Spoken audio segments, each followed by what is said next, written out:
Namaste. Welcome to Indian Knowledge Systems Primer Course for Children.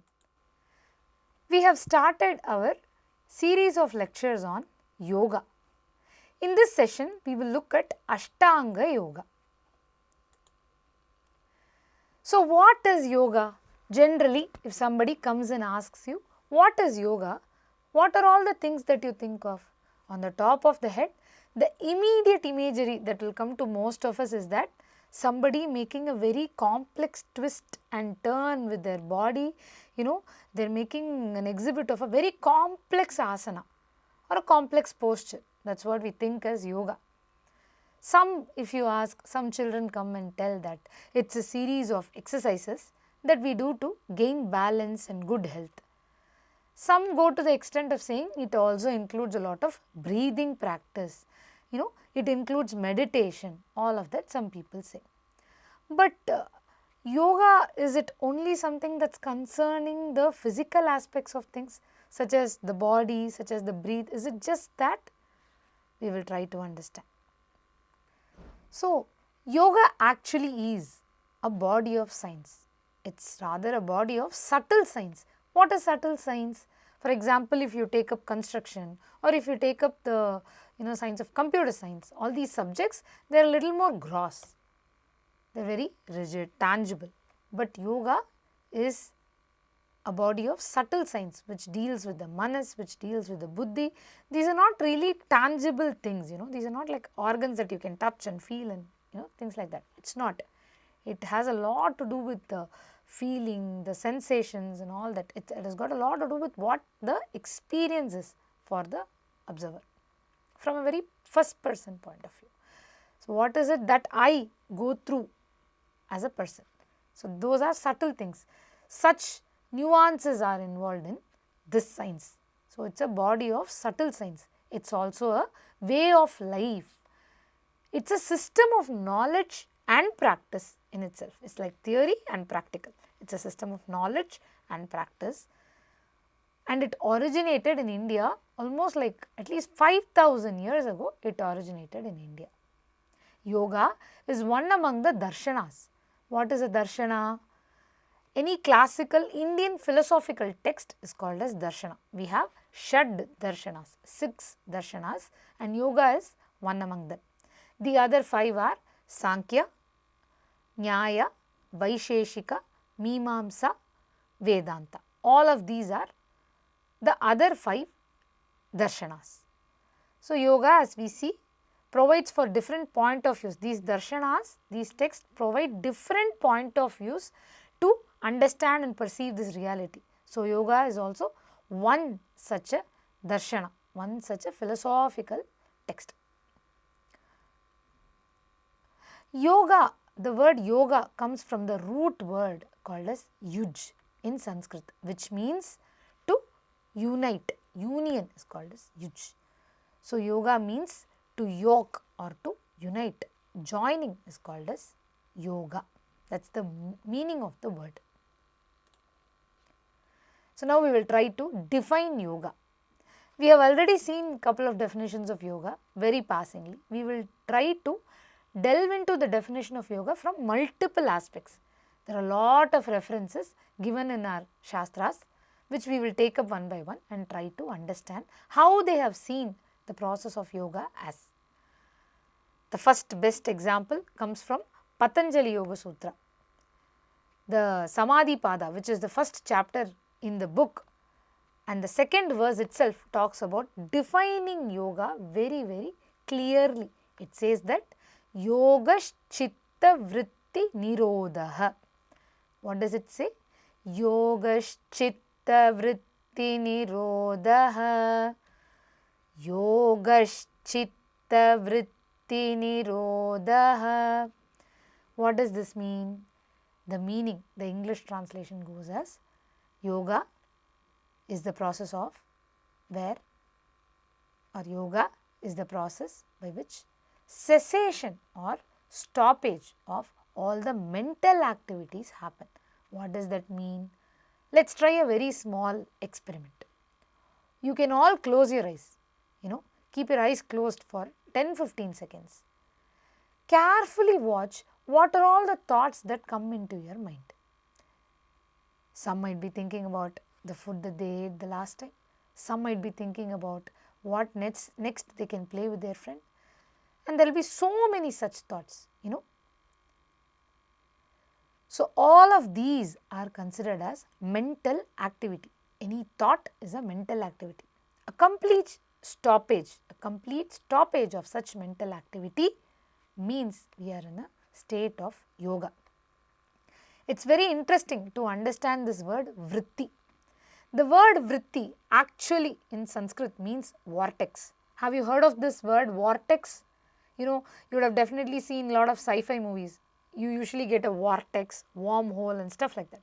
A vortex is something which doesn't have a beginning and an end, but it is a circular activity. It keeps happening like this in circle, it goes on happening. That's what is the exact meaning of vritti. For example, let's assume that, or let's say that you like to watch cricket. So, every time you keep watching cricket, what happens? That the reinforcement of that like or a dislike keeps happening and it starts to gain momentum. So, what happens? Even before, during your exams, sometimes you will have a strong inclination to watch the match if there is going to be a scheduled match. Why? Because we have reinforced this so many times that we now just want to watch the match. And we will lose focus on the immediate reality, which is our exam, which is very important, no? Yeah. So, this is what is the meaning of vritti. So, yoga is the state of being where all such vrittis, all such impressions and mental activities cease to exist, says Patanjali Maharishi.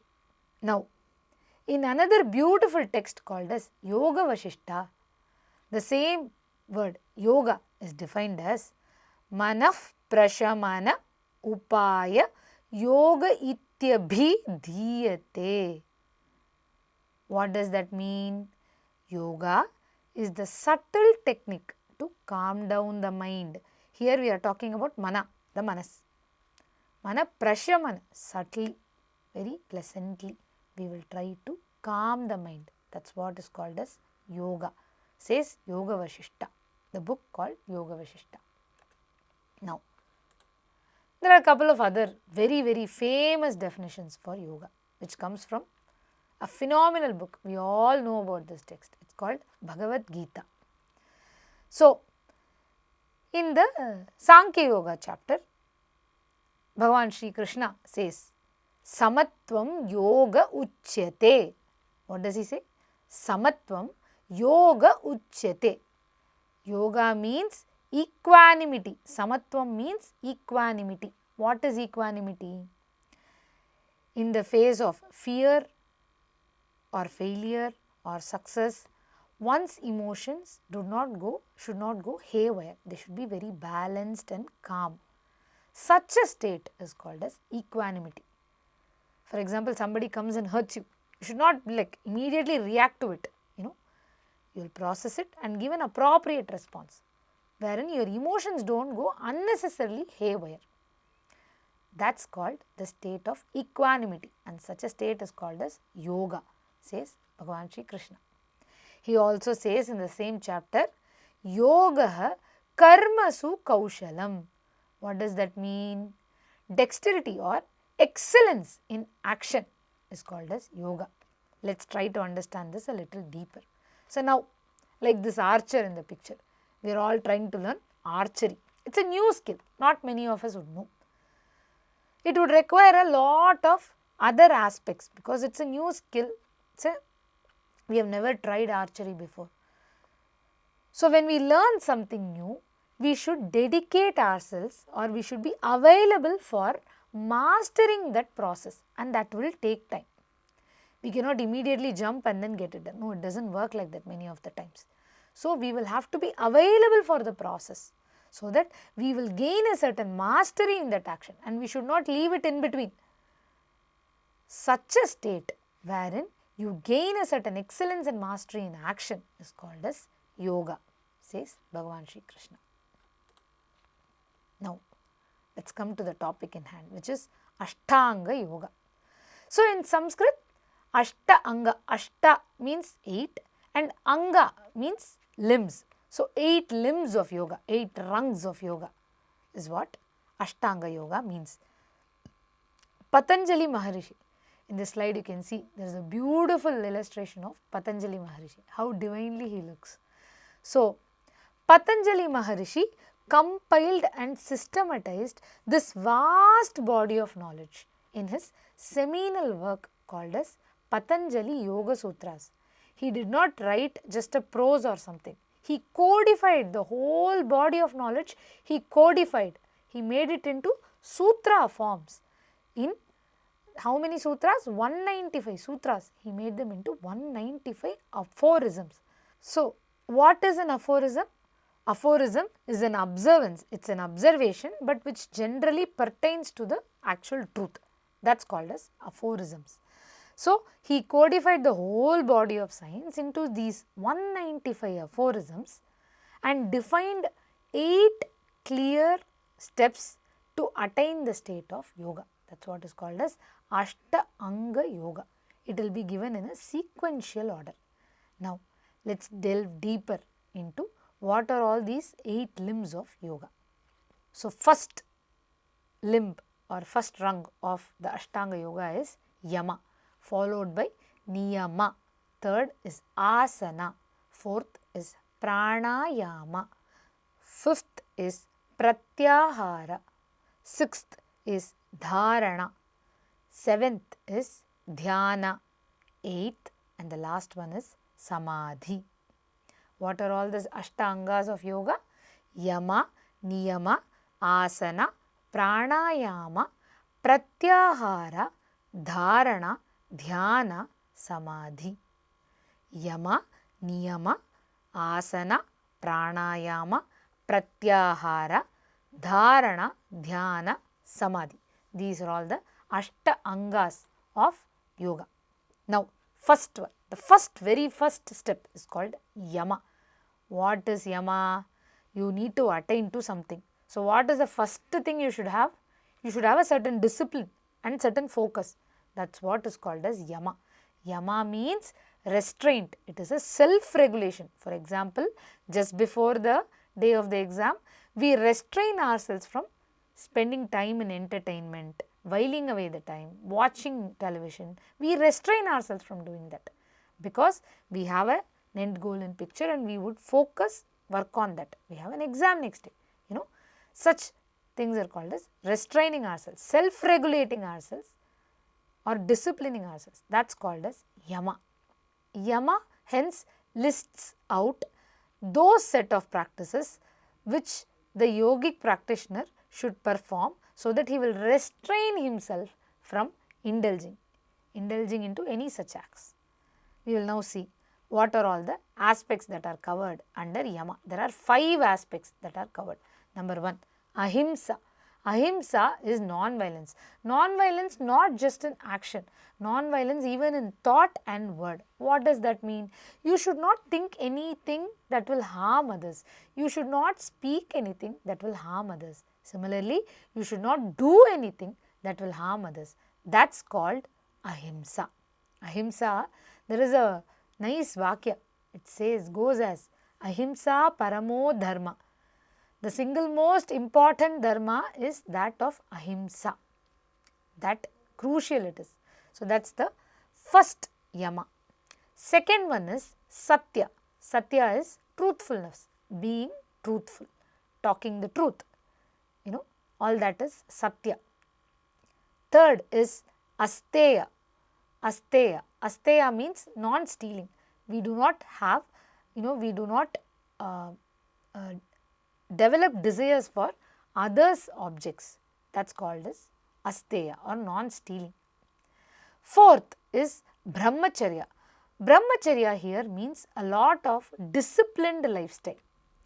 The focus will be on that of attaining or there will be a strong thirst for knowledge. That's what is Brahmacharya. Aparigraha. Aparigraha is letting go or non-greed. There is no habit of hoarding. I want this, I want that, I want this, I want that. No, We don't do that. We carefully calculate what is it that we need, not want, what is it that we need, and we get it accordingly. So, aparigraha is also letting go of things when they are not of any use to us. That is also aparigraha. So, what are all the 5 yamas? Ahimsa, which is non-violence, satya, which is truth, asteya, which is non-stealing, 4th brahmacharya, which is celibacy or a self-discipline, 5th is aparigraha or non-greed. These are all the 5 yamas. The first limb of yoga is yama, we saw.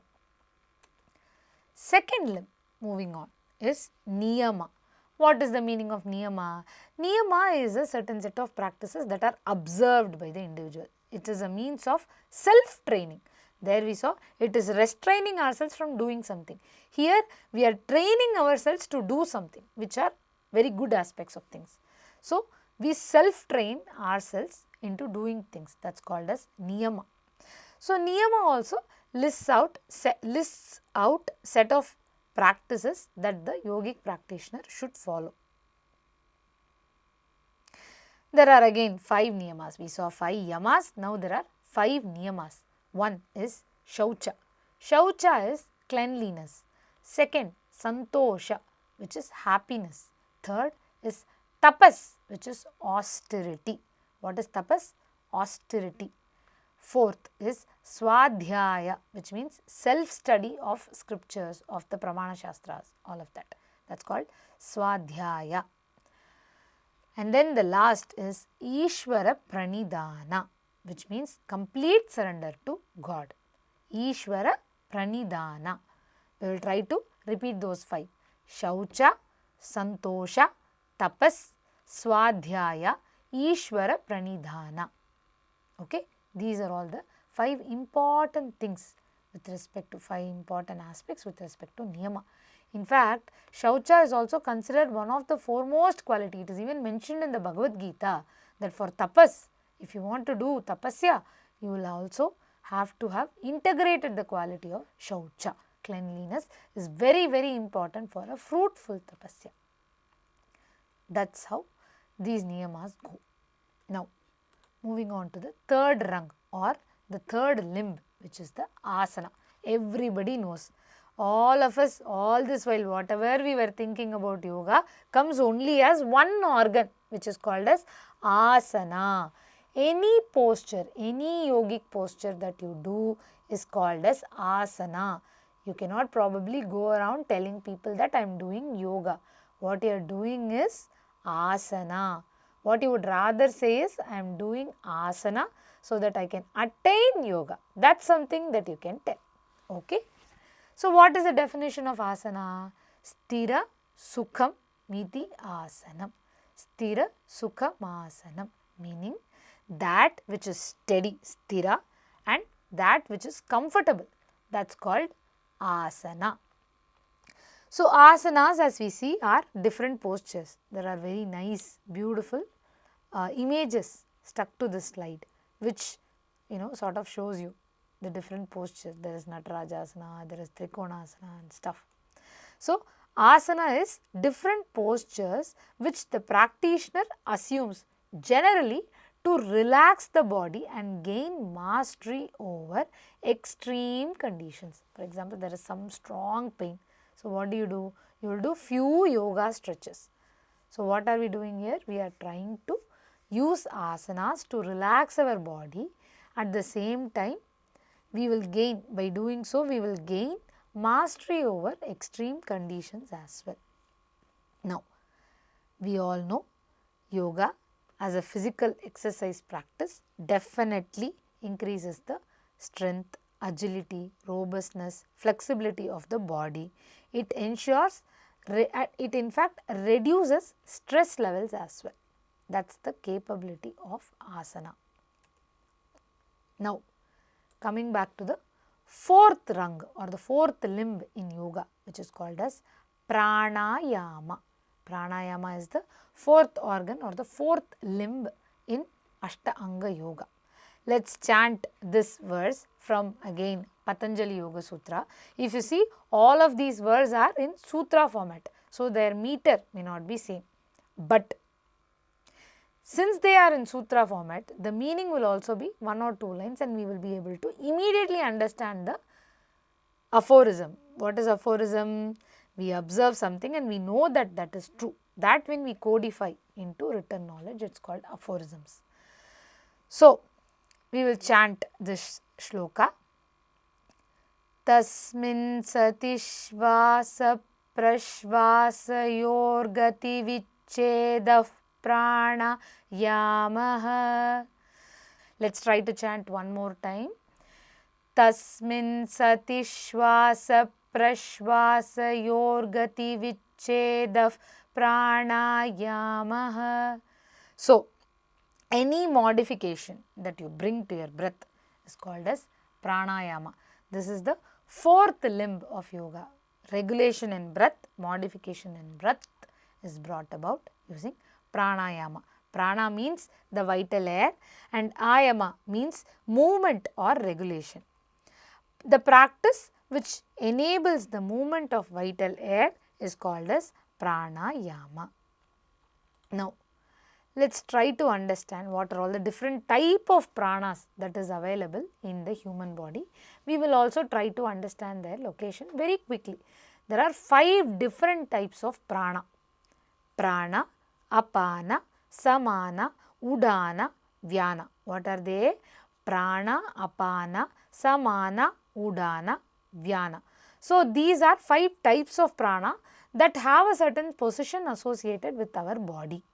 So, what are all the positions? If you look at prana, prana majorly is in the brain area. Similarly, udana. Udana is something that moves upward. So, wherever there is an upward direction of vayu flow, there will be udana. Third is vyana. So, vyana is the circulatory pressure, circulatory air. That part is called as vyana. So, all that flows into our limbs and hands and all that is called vyana. Fourth one among the 5 types of prana is called as samana. The samana prana, you can find it in the stomach, the Jatragni part, we will find samana. Next, the last 5th type of prana is apana, which means the gas that is to be excreted, that is called as apana, apana vayu. So, to the rightmost end, we also have a very small illustration that sort of marks all the pancha vayu to their respective places. So, vyana vayu they have shown up because vyana vayu sort of moves up. Udana vayu is called as sublimation. Prana vayu is respiration. Samana vayu is digestion. And apana vayu is exhalation or decline. So, these are all the different types of vayu, different types of prana, which is pancha prana it is called. Okay. Moving on. Now, 4 rungs are over. We have come to the 5th rung. 5th rung or 5th limb is called as pratyahara. What is it called? Pratyahara. We will try to chant this shloka from Patanjali Yoga Sutra. Svavishaya samprayoge chittasya swarupanukara ivendriyanam pratyaharaha. We will try to chant one more time. Svavishaya samprayoge chittasya swarupanukara ivendriyanam pratyaharaha. So, withdrawing our senses is called as pratyahara. It's a beautiful explanation. What happens with the mind? It is always, the awareness is always externally focused. We keep looking at a lot of things, it will create a stimuli and we will respond. This is what keeps happening in the mind. But suddenly, if the mind and other sense organs choose to retract, they come back into a shell like that of a tortoise. If you see here, the illustration is for this example. If you look at a tortoise, there are 5 limbs that are protruding outside, much like our 5 jnanendriyas or 5 sensory organs. So, the tortoise, it automatically comes inside to its shell. Like that, Pratyahara is also a phase in yoga wherein all your awareness gets directed inwards. There is no sensory engagement with the external world. That's called Pratyahara. So, you would have literally withdrawn your senses. So, Pratyahara calms the mind. We also see that it slows down the mental stimulation. Why? Because all the sensory engagements are cut off. We have withdrawn from all of that. So, it reverses the disturbed flow of prana. So, when you do Pratyahara, all of your external engagements will get cut off, and hence there is no prana usage to engage with the external world, and hence this prana will get distributed internally very equally. So, this is what is called as Pratyahara.